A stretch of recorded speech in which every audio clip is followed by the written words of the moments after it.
Então, gente, dando então continuidade à terceira e última parte da nossa aula, tá? Nós vamos falar um pouquinho sobre os símbolos em biossegurança. Por que falar sobre isso? Porque, na verdade, é,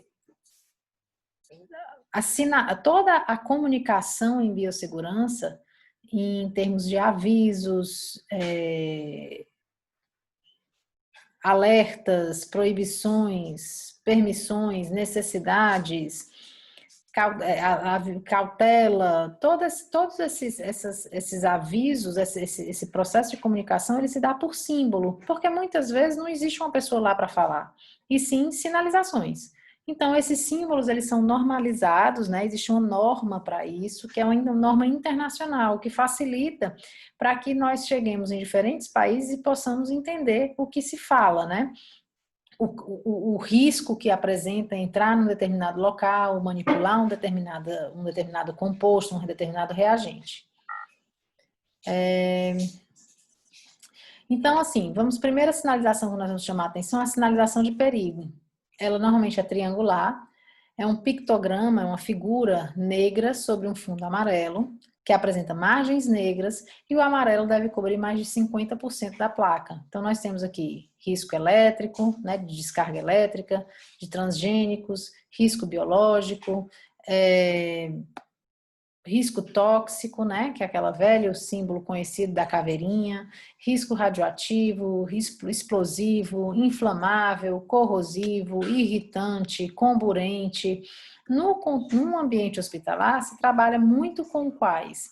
Com descarga elétrica, né, porque, na verdade, qualquer ambiente que tenha eletricidade, com risco biológico, risco radioativo, inflamável por causa dos gases que se trabalha, né, o oxigênio, por exemplo, e no caso, o risco tóxico, né, também pode representar para alguns compostos, algumas substâncias que sejam manipuladas.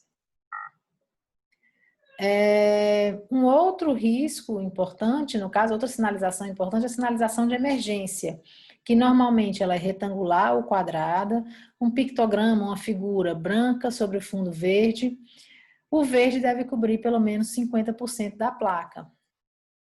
Então, nós temos aqui o posto de primeiros socorros, direção a seguir, saída de emergência, água para lavagem de olhos em caso de acidente. Então, isso aqui deve estar em acesso, deve ser visível e deve estar disponível e demonstrado, exposto, para que as pessoas possam saber qual o caminho seguir em caso de emergência. Sinalização de incêndio. Então, já a coloração é retangular ou quadrada, pictograma branco, agora já é o fundo vermelho para chamar a atenção.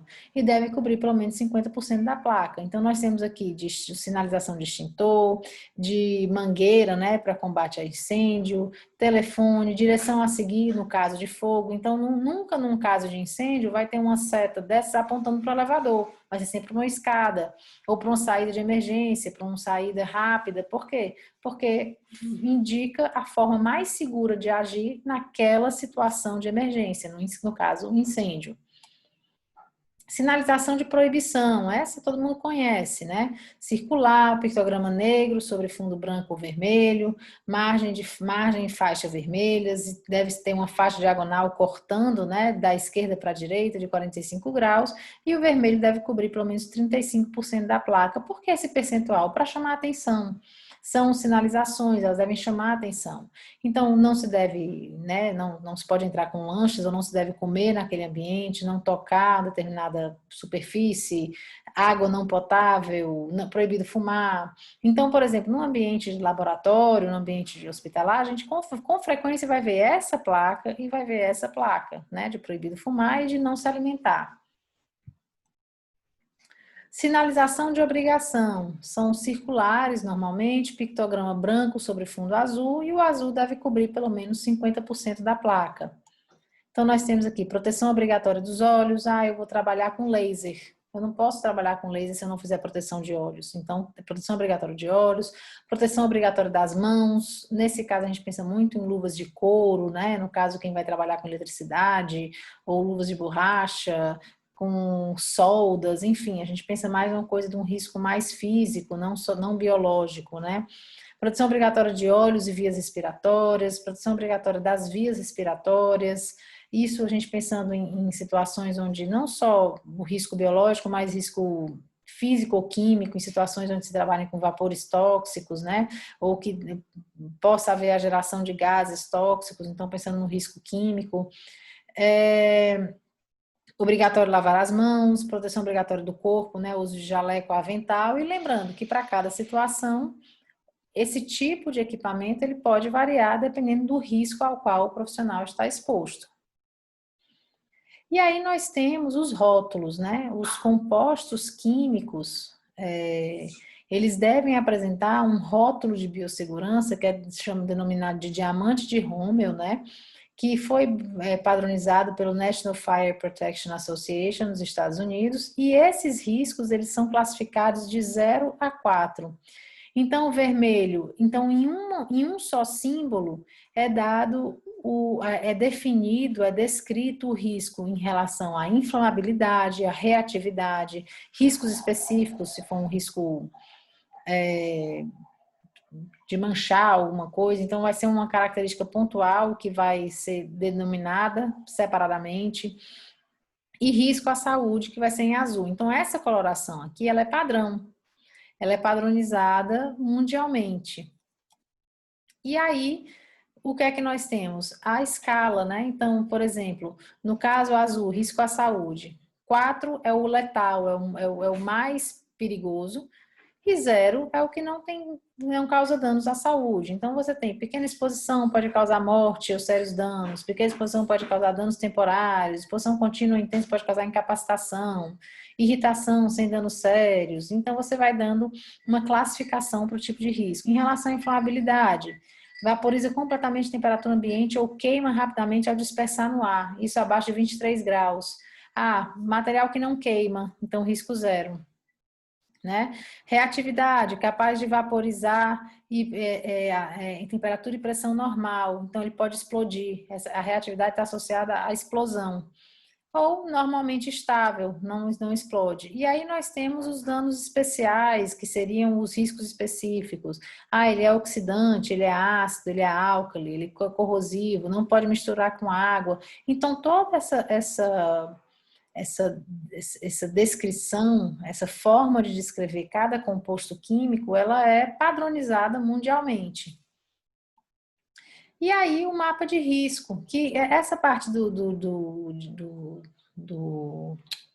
diagrama de Rommel, né, ela não é tão, acaba não sendo muito utilizada na rotina médica, né, na rotina da hospitalar, clínica, mas quando nós vamos para os mapas de risco, sim, eles são muito utilizados. E os mapas de risco, o que é que eles devem também a mesma forma? O vermelho associado a risco químico, o azul a risco físico, o verde a risco mecânico, o amarelo a risco ergonômico e o vinho a risco biológico, a risco biológico. E quanto maior a circunferência, maior o risco, quanto menor, menor o risco.